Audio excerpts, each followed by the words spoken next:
President Donald Trump stated on Friday that the United States is close to finalizing a deal with Ukraine that would grant U.S. access to the country's rare earth minerals in exchange for continued American military aid. I think they want it. They feel good about it, and it's significant. It's a big deal, but they want it, and it keeps us in that country, and they're very happy about it, Trump said, according to the Associated Press. Speaking to reporters in the Oval Office after the swearing-in of Commerce Secretary Howard Lutnick, Trump emphasized the U.S. financial commitment to Ukraine, saying, "We're spending our treasure. They're spending their blood. They are very brave in every way you can imagine, but we are investing heavily in a country that is very, very far away." Trump also dismissed speculation about a potential visit to Moscow, stating, No, I'm not." Regarding his administration's discussions with European Union officials aimed at preventing a trade conflict, Trump described the talks as a big start in the right direction and noted progress.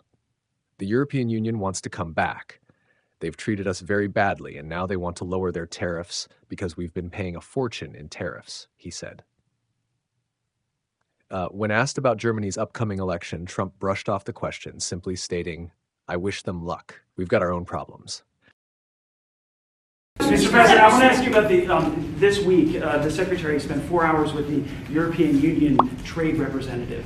The European Union has signaled that they would lower tariffs and do a trade deal with the United States. Yeah, the European Union wants to come back. They've treated us very badly, and the European Union wants to lower their tariffs because of the fact we were paying a fortune of tariffs. We couldn't sell a car there. We couldn't sell our farm products there. They wouldn't take anything. Now all of a sudden they're being very nice, and that's going to happen with a lot of others too. The European Union is wanting to lower its barriers at very low levels. They want to now bring their car number, which was extremely high, down to 2.5%, which is the same thing that we charge. That's reciprocal. See, that's what is happening, reciprocal. And I think it's a big start in the right direction with the European Union. Yeah. You called President Zelinsky of Ukraine a dictator. Do you think that President Putin of Russia is also a dictator? I think that President Putin and President Zelinsky are going to have to get together because you know what? We want to stop killing millions of people. You have young soldiers being killed. If you saw the pictures that I saw of the battlefield from satellite, you've never seen any pictures like that. Soldiers are being killed by the thousands a week, thousands of soldiers a week. As we speak, they're being killed. That's why I want to see a ceasefire and I want to get the deal done. I think we have a chance to get the deal done. I had to make sure that Russia wanted to do it. It's a war that would have never happened if I was president, but it did happen. So I got stuck with it.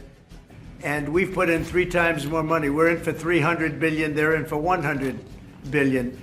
And you know, Europe is also doing it in the form of a loan. Biden just gave them money.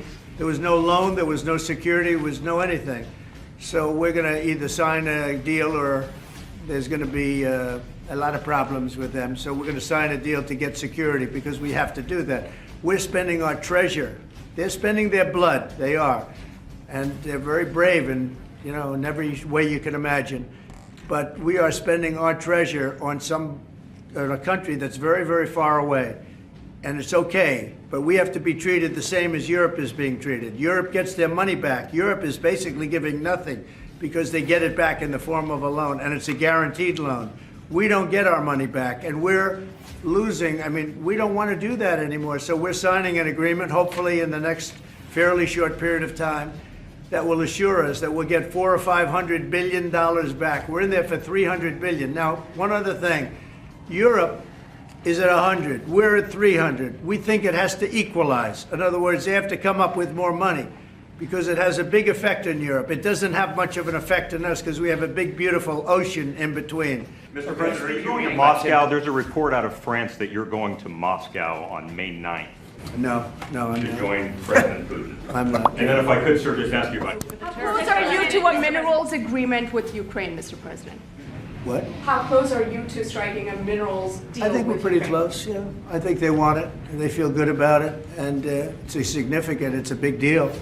But they want it, and it keeps us in that country, and they're very happy about it. But we get our money back. This should have been signed long before we went in. It should have been signed by Biden, but Biden didn't know too much about what he was doing. The war should have never happened, number one. When it did happen, it could have been settled the first week or 2 weeks. After that, it got bad.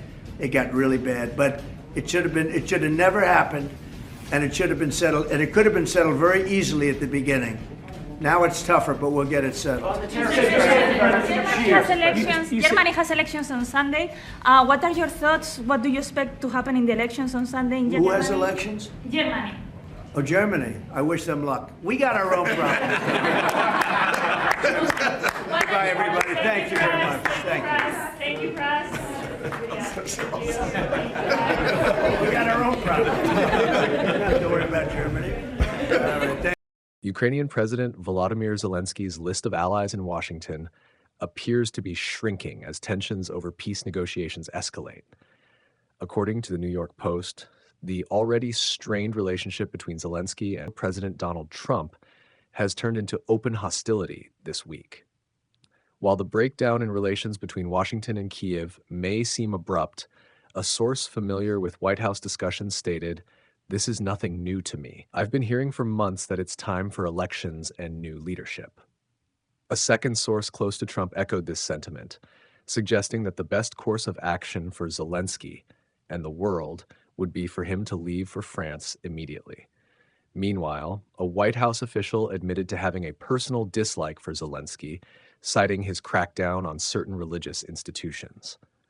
Former defenders of Ukraine within Trump's circle, including National Security Advisor Mike Waltz, have also turned critical of Zelensky, but have remained silent on Russian President Vladimir Putin.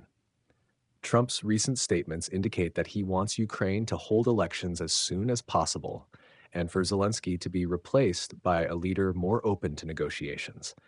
This could be someone trusted by Trump and his allies, potentially a military figure or a businessman.